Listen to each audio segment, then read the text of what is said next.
तर शुभ सकाळ मंडळी सगळ्यांना. मी मनीषाताई चव्हाण. माझ्या यूट्यूब चॅनलवर तुमचं सगळ्यांचं स्वागत आहे. तर सर्वप्रथम तुम्हाला सर्वांना स्वातंत्र्य दिनाच्या खूप खूप मनापासून शुभेच्छा. तर बघा, आज कामाची सुट्टी आणि आज मी कुठे चालली बघा, सफेद साडी वगैरे घालून. आज कामाला सुट्टी दिली स्वातंत्र्य दिनानिमित्त. तर मी चालली आता. कुठं चालली असेल बरं, तुम्हाला माहिती आहे का? तर चला मी तुम्हाला दाखवते माझ्या व्हिडिओमध्ये मी आता कुठं चालली आहे ते. आता मी प्रथम चालली आहे आमच्या इथल्या दत्त मंदिरात दत्ताचं दर्शन घ्यायसाठी. तर जवळ असून पण जाता येत नाही, पण आज योगायोगाने घरी असल्यामुळं मी दत्तात्रय देवाचं दर्शन घेण्यासाठी आमच्या मळ्यातल्या मंदिरात आले.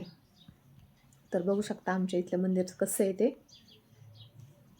हे बघा, हे आहे आमच्या दत्ताचं मंदिर, श्रीपाद श्रीवल्लभ. तर मी आता दर्शन वगैरे घेतली,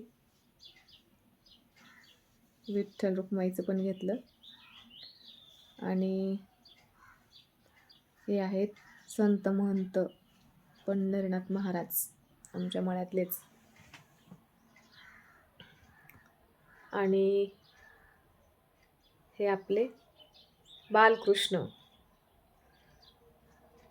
आणि हे आहेत आपले बजरंगबली, मारुती राया.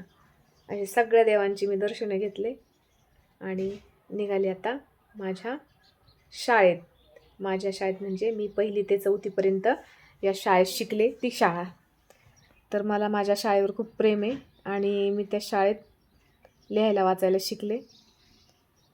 खूप शाळा छान होती 1ली पण.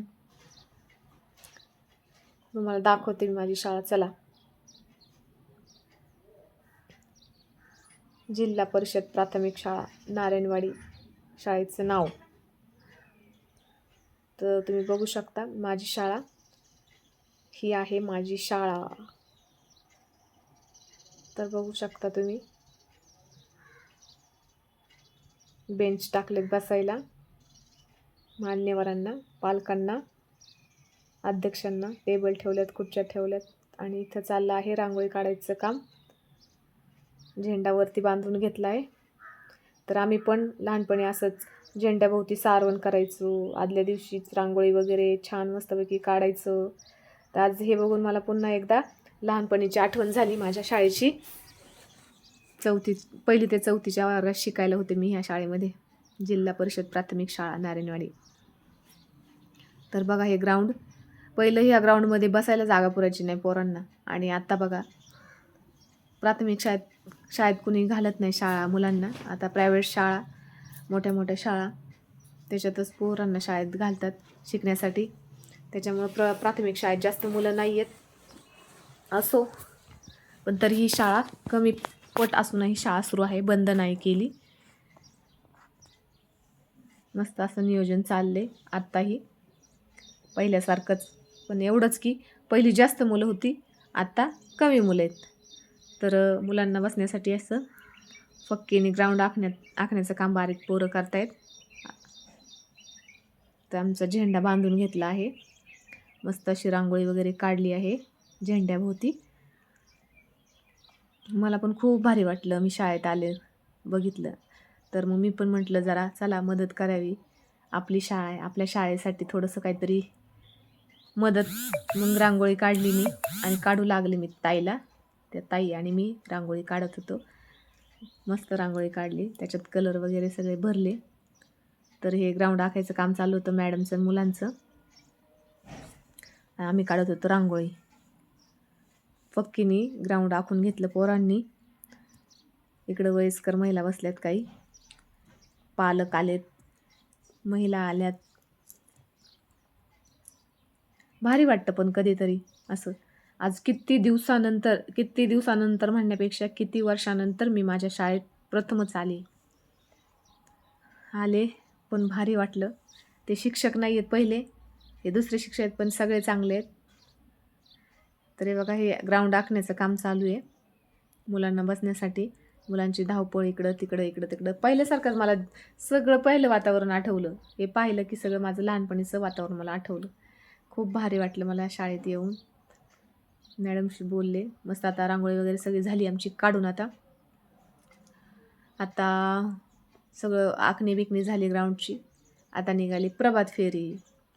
तर प्रभात फेरी कशी निघली बघा. सर्वात पुढं ढोल वाजवत मुलं आहेत, त्यांच्या पाठोपाठ बाकीची मुलं झेंडे घेऊन. आम्ही पण अशा घोषणा देत चालायचं. खूप भारी वाटायचं. तर आज पुन्हा एकदा मी या प्रभात फेरीमध्ये सहभागी झाले. खूप भारी वाटलं मला. खूप जोरजोरात घोषणा द्यायचो आम्ही पहिला. मग प्रभात फेरीवरून परत शाळेमध्ये आलो. सगळे मुलं आपापल्या जागेवर उभा राहण्याचा मॅडम प्रयत्न करतो त्यांना ज्याच्या त्याच्या जागेवर उभा करण्याचा. तर सगळे आपली व्यवस्थित जागावर उभे राहिले आणि मग आता झाली सुरुवात. मुलांना व्यवस्थित उभं केलं मॅडमनी. खूप भारी वाटलं. तर शेजारी दत्ताचं पण मंदिर आहे शाळेच्या शेजारीच. तर बघू शकता मॅडमनी सगळ्यांना उभं केले. ही अंगणवाडीच्या मुली आहेत बारीक बारीक. तर सगळे पालक पण उभे राहिलेत आणि मॅडम सांगतायत, सूचना देत आहेत काही. त्या सूचनाचं सगळ्यांनी पालन केलं. आम्ही विद्यार्थ्यांनी पालकांनी पण पालन केलं. तर बघा कसे उभे आहेत सगळे लाईनमध्ये.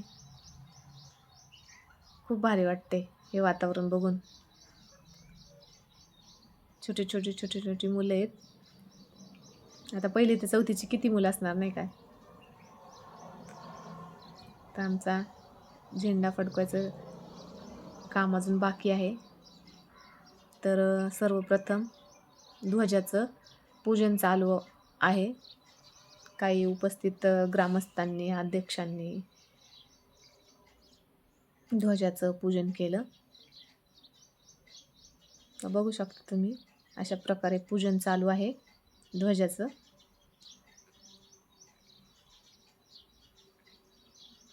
अक्षदा फुलं वाहून ध्वजाचं पूजन चालू आहे.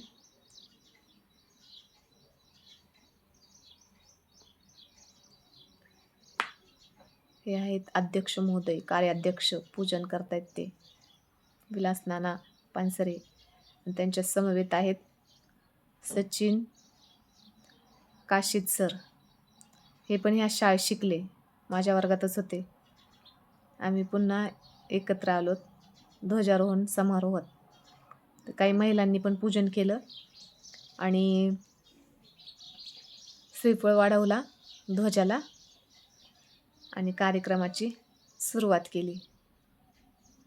बघा सगळी मुलं आपापल्या जागेवर व्यवस्थित उभे आहेत. नंतर सावधान विश्राम मॅडमने सगळ्या मुलांना व्यवस्थित नीटनाटकं सांगितलं आणि नंतर थोडे वेळ भाषणं झाली मुलांची.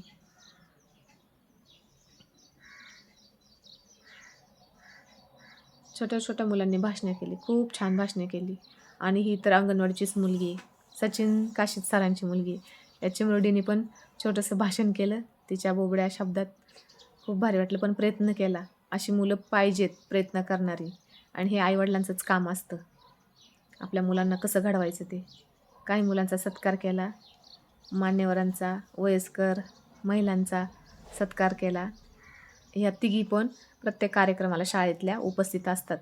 त्यांना श्रीफळ आणि फूल देऊन त्यांचा सत्कार केला. आणि शाळेच्या मुलींनी सगळ्या पालकांना गुलाबाचं फूल देऊन सगळ्यांना सन्मानित केलं या मुलींनी. बघू शकता खूप भारी वाटलं. नंतर खाऊची वाटप झाली मुलांना.